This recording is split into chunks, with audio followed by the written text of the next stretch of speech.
Shrimati Purandeswari ji. Thank you, Madam Chair. I rise to support the two bills and the amendment that have been introduced in the House today, which seeks to expand the Lok Sabha to reflect India's significant population growth since the 1991 census. It also provides a legal framework for Delimitation Commission to readjust the constituencies based on the latest available demographic data. Article 82 is sought to be amended by deleting the third proviso that mandates delimitation only after 2026. It provides the government the ability to use pre-2026 census data to draw geographic boundaries of constituencies.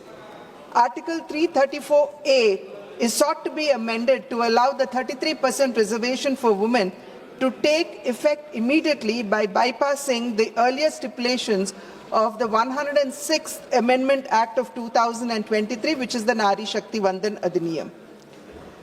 This amendment is vital as it facilitates the 33% reservation for women immediately.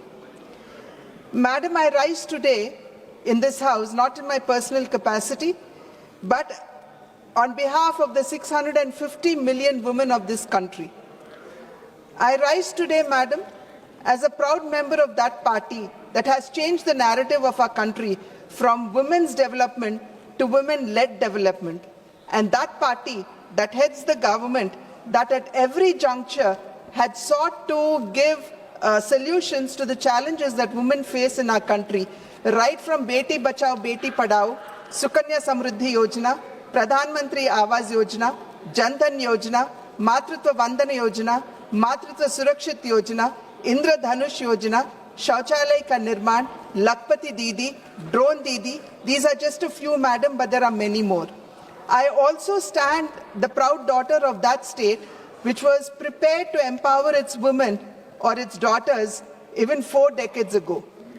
I stand in this House, Madam, as the proud daughter of that leader who provided equal rights and properties to the daughters of his state even 19 years before the national law was made.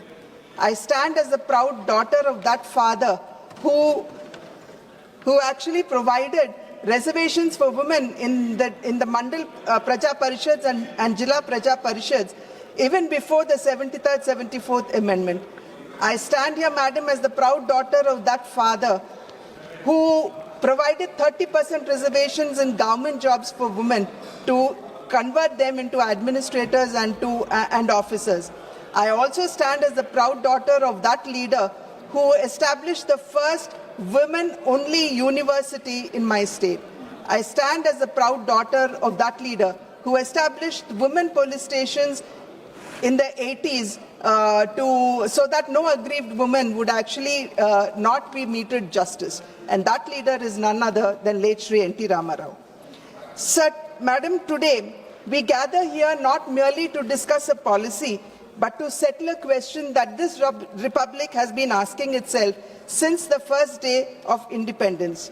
Do the women of India belong in the rooms where the nation's decisions are made?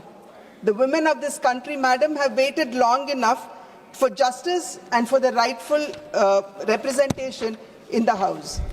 Generations after generations, women are told that the world outside does not belong to her.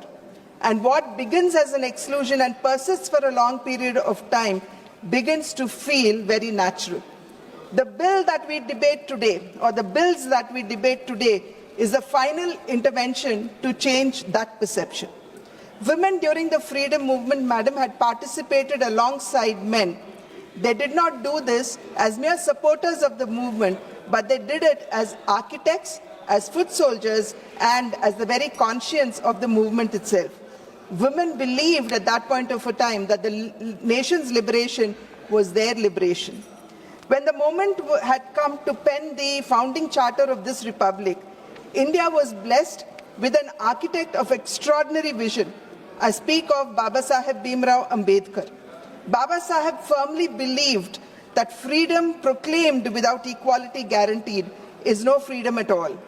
Therefore, at this very founding moment of this republic, he did not ask the women to wait, but he placed equal rights and equal opportunities for women as the very foundation of our constitution. So every woman sarpanch, every woman judge, every woman officer, and for that matter, every woman parliamentarian stands on that very foundation that Baba Saheb had laid. As proud citizens of this republic, we bow our heads in deep and enduring gratitude to him. This, madam, is not a reform that appeared suddenly before the House. It faced an arduous journey, a long and unfinished journey. Its early traces go back to even before independence, when the Government of India Act was made in 1935, which provided limited space for women representation. The question, however, did not disappear with the attainment of freedom. It traveled along with our republic, waiting for resolution. The decisive moment had come in 1989 when a constitutional amendment was passed in this House, yet could not be completed. The moment, however, did not fade. Under the leadership of Shri Atal Bihari Vajpayee, the issue was brought back with clarity and with conviction, and bills were introduced in 1998 and 2002, ensuring that the demand for women's political representation remained firmly on the national agenda. There have been many instances where women's reservation bill was brought forward but was shot down. The historical reality is that in 1998, the RJD MP Surendra Prakash Yadavji, he physically tore the bill right on the floor of this Parliament House. The leaders of the then stalwart leaders of the Samajwadi Party too, they very categorically had said that they did not support the bill. And it is rather astonishing that today we have Akhileshji say that they support the bill. In the meantime, madam, India had made a bold institutional shift through the 73rd and 74th Amendment, opening the doors of grassroots democracy for its women in rural and backward areas.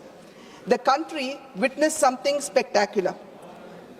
It only said that when given an opportunity, women did not merely participate, they led, they governed, and they transformed. Yet at the level of the Parliament and the state legislatures, the journey remained incomplete.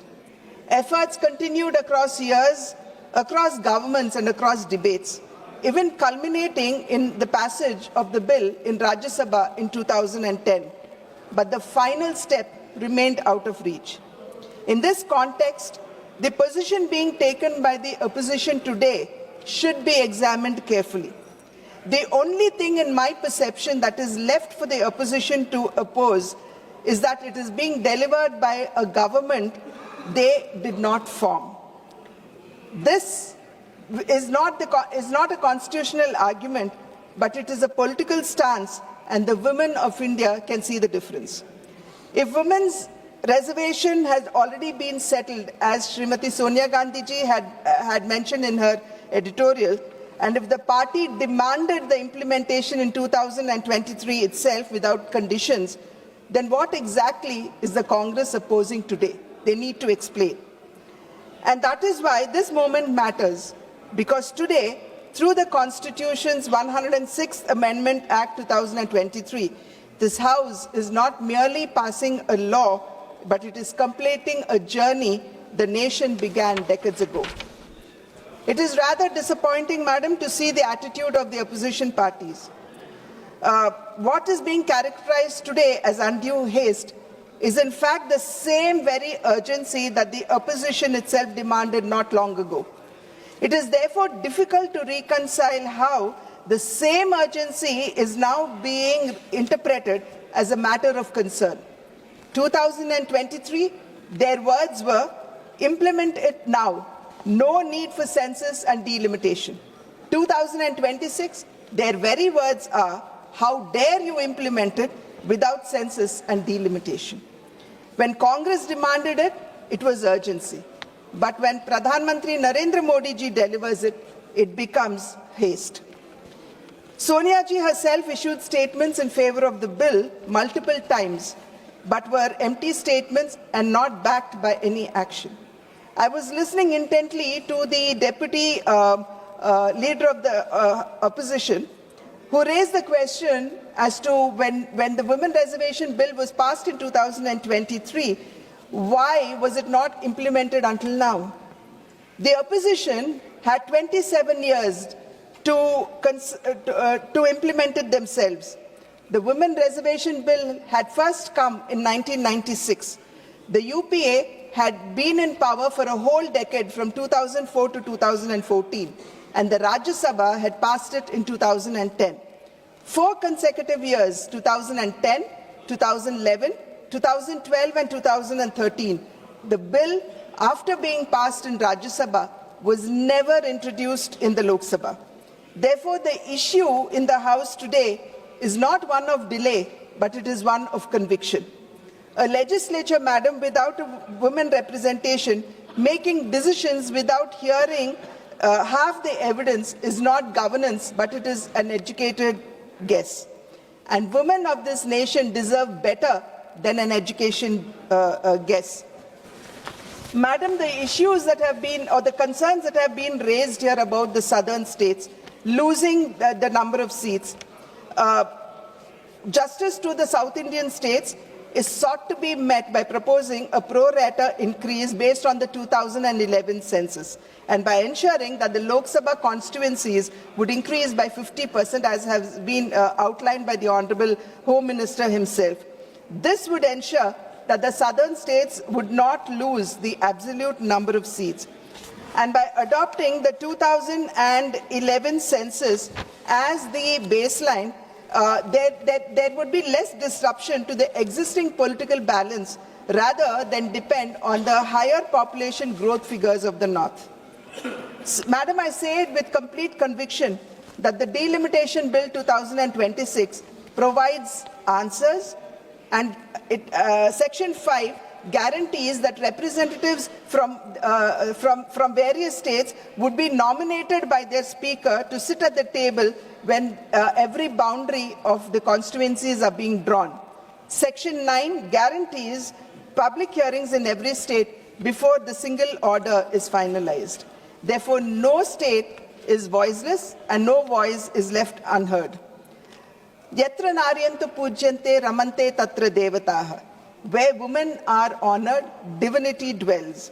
This is the very sentiment that was reflected in the words of Baba Sahib Ambedkar, in the words of Swami Vivekananda, when he said that the progress of a nation is measured not by its GDP, ma'am, just 2 minutes, not by its GDP or power, but by how it treats its women.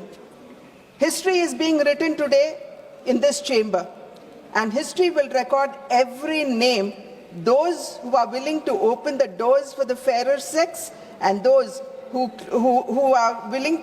choose to keep it shut. Looking beyond politics, I know on which side of history I stand. Looking beyond politics and supporting the passage of these bills, madam, we need to remember that even as we pass them and even as we support them, we are standing for our mothers who gave their everything and asked for little. We are standing for our daughters who are watching and waiting. And we are standing by the women who stood at the threshold and were turned away. And last but not the least, we are standing by Baba Sahib Ambedkar, who wrote the law and made this moment possible. Jai Hind.